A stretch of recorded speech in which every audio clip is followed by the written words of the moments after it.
Olá, amigos. São 23 horas e 45 minutos, 43 minutos do dia 2 de março de 2010.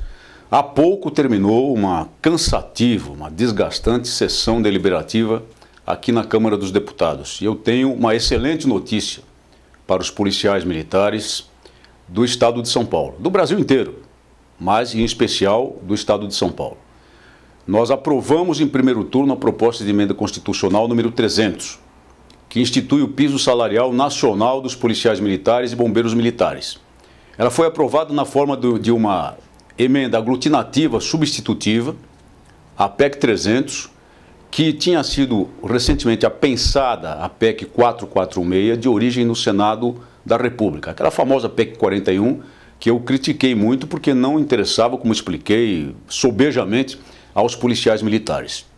Mas no processo de apensação, mediante uma dura, desgastante, sofrida negociação, saiu um texto aglutinativo capaz de ir a plenário e ser votado com compreensão total dos deputados e com apoio do Colégio de Líderes, melhor dizendo, que nós conseguimos hoje pela manhã. Na semana passada tínhamos convencido o presidente da casa, cujo compromisso nós já tínhamos não só feito como refeito, como replicado, tínhamos convencido o presidente da casa a colocar a matéria na ordem do dia. Ela apareceu na 14ª posição, mas isso não significou absolutamente nada, porque pela mobilização, pela pressão dos próprios deputados federais, pelo trabalho de convencimento dos líderes, essa matéria acabou sendo votada numa sessão extraordinária após uma matéria relacionada ao pré-sal, e foi votada e foi aprovada.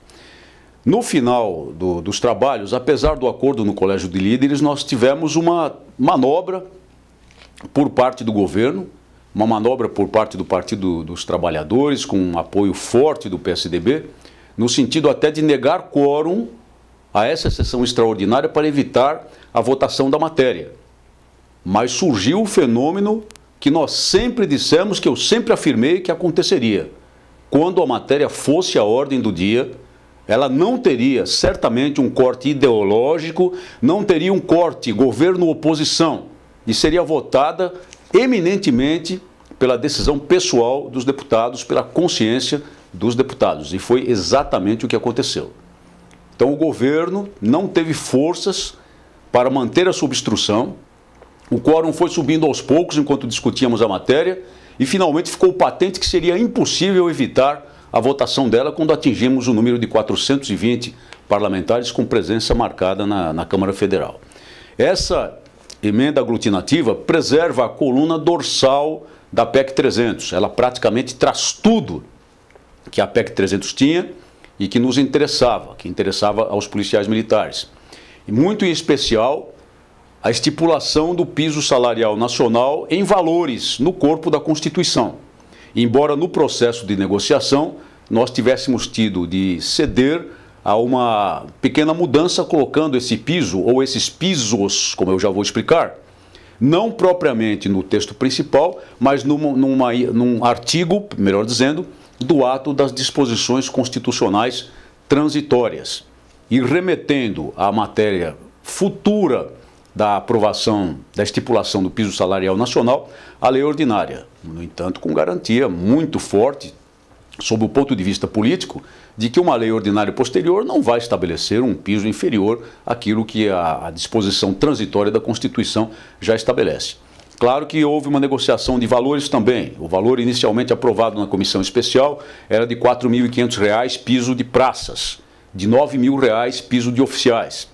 E esses pisos passaram a ser de R$ 3.500 e de R$ 7.000, respectivamente. Com as disposições da PEC 446 abrangidas nessa medida aglutinativa, a Polícia Civil foi abraçada no texto. E isso não é nenhum problema para os policiais militares. Nós nunca nos opusemos a isso.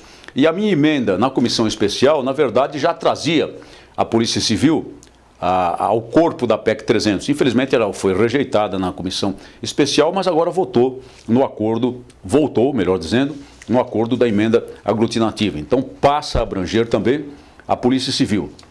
Não é o texto dos nossos sonhos, É um texto que traz algumas disposições e tem algumas palavras relacionadas à formação do Fundo Federal que irá subsidiar os estados que provarem que não têm capacidade para atender a esse reajuste salarial, a esse acréscimo salarial, melhor dizendo, de modo um pouco ambíguo. E essas palavras ambíguas do texto poderão nos trazer alguns problemas no futuro, mas preserva os inativos, preserva as pensionistas e ainda estabelece algo extremamente importante, também no parágrafo único do artigo 97 do ato das disposições constitucionais transitórias que passa a fazer parte do corpo da Constituição, um índice de revisão anual. Não é mais aquela expressão ambígua, aquela expressão imprópria, aquela expressão até sem sentido que temos hoje na Constituição da República, que fala de revisão anual. E revisão não quer dizer absolutamente nada em termos práticos. Fala sim de um índice de revisão anual e, portanto, fala de um índice. Não fala de um processo meramente de revisão. Estabelece um índice que depois nós vamos, evidentemente, lutar quando vier a lei ordinária que vai tratar do fundo e dessas outras disposições, para que seja um índice razoável, como foi, por exemplo, o aprovado recentemente por esta mesma Câmara dos Deputados para a categoria dos professores. Esse índice foi o INPC e nós vamos lutar por algo similar. Em resumo, foi uma grande vitória nesta batalha numa guerra pelo piso salarial nacional, pela dignidade salarial dos policiais militares e bombeiros militares do Brasil. Nós temos ainda uma luta muito forte pela frente, votaremos amanhã destaques que tentarão, evidentemente, porque foram apresentados pelos mesmos que resistiram inicialmente à matéria, tentarão, evidentemente, reverter tudo o que aconteceu. Mas é importante lembrar que mesmo os que se opuseram a ela inicialmente e tentaram obstruir, acabaram votando sim. Foram 393 votos, sim, e apenas 2 abstenções. Praticamente, portanto, votação unânime, o que enfraquece muito as manobras colocadas nesses destaques, eu disse emendas talvez, mas destaques é a palavra correta, nesses destaques apresentados que nós trataremos de forçar para votar amanhã, a fim de que logo mais, após as 5 sessões regimentais, a matéria possa ser votada na Câmara dos Deputados em segundo turno. E aí, como a matéria foi modificada, naturalmente voltará ao Senado da República. Esse será o próximo campo de batalha.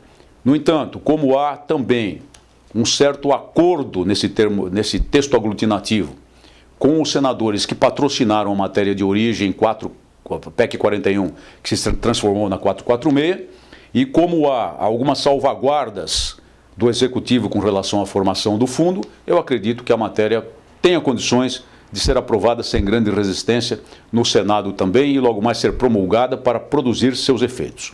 Há um espaço previsto no próprio texto, um prazo previsto no próprio texto de 6 meses para que tudo comece a funcionar nos termos da emenda. É bastante razoável, porque evidentemente há impacto nas finanças públicas, tanto no Poder Executivo Federal, no Orçamento Federal, como no Orçamento dos Estados. Mas foi uma grande vitória.